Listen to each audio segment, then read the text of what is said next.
The air feels still. It is early morning in Berlin, 1939.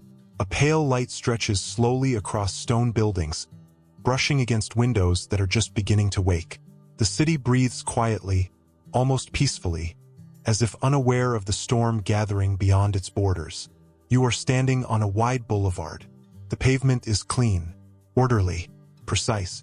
A tram glides past with a soft metallic hum. The doors open and people step in without haste. Men in dark coats, women carrying baskets, a child holding tightly to his mother's hand. For a moment, it feels like any other European capital. But look closer. There is a tension here, something beneath the surface. It lives in the straightness of posture, in the silence between conversations, in the careful way people avoid certain topics. Berlin is not just a city, it is a stage, and every person here is playing a role.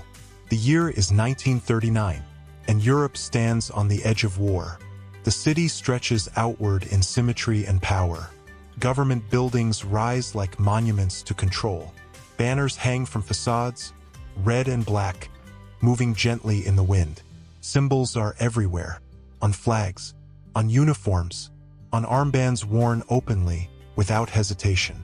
You begin walking. The streets are wide, designed not only for traffic, but for spectacle. Military vehicles occasionally pass, their engines deep and steady. Boots strike pavement in perfect rhythm as small units march in formation. It is not a parade, yet it feels like one. This is a city preparing itself. Not in panic, not in chaos, but in discipline. Berlin in 1939 is the center of a system that values order above all else. Every train runs on time. Every announcement is clear and firm. Every movement appears coordinated, as if guided by an invisible hand. And in many ways, it is. You turn into a quieter street. Here, daily life unfolds in a more familiar rhythm. A bakery opens its doors. The scent of fresh bread drifts into the air. Inside, a woman counts coins carefully before handing them over. The baker smiles, but only slightly. Nothing is wasted, not even emotion. Across the street, a newspaper stand displays headlines in bold letters. People gather, reading quickly. Their expressions do not change much. News has become something to absorb silently. There is talk of borders, of negotiations, of promises made and broken. But no one speaks loudly. The weight of the state is always present. You continue walking, moving deeper into the heart of the city. Berlin is alive with industry. Factories hum in the distance. Smoke rises in thin, controlled streams. Workers move in and out in shifts, their faces marked by routine. There is purpose in every step. The economy here is focused, directed. Resources are not simply used. They are allocated, managed, redirected towards something larger than individual need. Rearmament is no longer hidden. It is visible in steel, in machinery, in the steady expansion of production lines. Trucks carry materials through the streets. Railways move cargo with precision. There is a quiet urgency, a sense that time itself is being measured carefully. Every second matters now. As the day progresses, the city grows louder. Cars fill the roads. Offices open. Government officials arrive in black vehicles, stepping out with measured confidence. Their uniforms are immaculate, their expressions unreadable. Inside these buildings, decisions are being made that will shape the world. But outside, life continues. A school bell rings. Children enter classrooms, their laughter softer than expected. Education here is structured, controlled. Lessons are not just about knowledge. They are about shaping belief. Teachers speak with authority. Students listen without question. The future is being prepared carefully and deliberately. You step into a public square. It is large, open, and framed by imposing architecture. People gather here, but not in clusters. They stand with space between them, as if guided by an unspoken rule. A loudspeaker crackles. A voice begins to speak. Firm, controlled, confident. The crowd listens. Some faces show pride. Others remain neutral. A few reveal something harder to define. Perhaps doubt, perhaps fear, but no one interrupts. Public speech in Berlin is not a conversation. It is a declaration. You leave the square and walk toward a residential district. Here, life feels quieter again. Apartment buildings line the streets. Windows are open. Curtains move gently in the breeze. Inside, families prepare meals, clean their homes, speak in low voices. This is where the human story lives. A father sits at a table, reading a letter. His hands pause for a moment before folding the paper carefully. A mother stands at the stove, stirring slowly, lost in thought. A child plays on the floor, unaware of the world beyond these walls. War, for now, is still an idea, but it is getting closer. As evening approaches, Berlin changes. Lights begin to glow in windows and along streets. Cafes fill with quiet conversation. Music plays softly from radios. There is an attempt to hold onto normalcy, to preserve a sense of everyday life.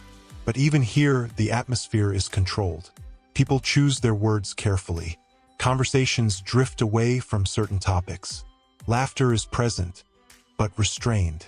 The city does not relax, cannot. You sit at a small table in a cafe. Around you, men discuss work. Women speak about family. A newspaper lies open, its pages filled with images and text that shape perception, guide thought, and reinforce belief. Information here is not neutral. It is directed.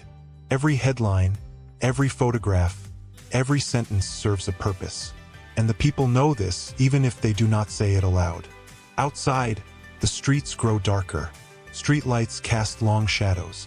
A car passes, its headlights cutting through the night. Somewhere in the distance, a train whistles, its sound echoing through the city. Movement never stops. Berlin is always in motion. You walk again. The temperature has dropped slightly. The air feels sharper now, more alert. In the distance, you see a group of soldiers standing near a vehicle. They speak quietly, their posture rigid even in stillness. Their presence is not unusual. It is expected. Military life is woven into the fabric of the city. Uniforms are everywhere, not just on soldiers, but on officials, on youth organizations, on those who represent different parts of the system. Clothing here is more than protection. It is identity. You pass by a cinema. A film is playing. People enter, their faces lit briefly by the glow of the marquee. Inside, stories unfold on screen. Carefully crafted, carefully chosen. Entertainment, like everything else, serves a function. It offers escape, but it also reinforces reality. The night deepens. Berlin becomes quieter, but not silent. There is always a presence, always a sense that the city is being watched, guided, observed. You feel it as you walk, not in a direct way, but in the way people move, in the way they glance at one another, in the way silence fills the spaces between words. You stop, look around. This is Berlin, 1939, a city of order, of control, of preparation. On the surface, it is functioning, efficient, organized, strong. But beneath that surface, something is shifting. The rhythm of daily life is steady, but it is not natural. It is maintained, directed, held in place by a system that demands alignment. And beyond the borders of the city, the world is changing. Alliances are forming.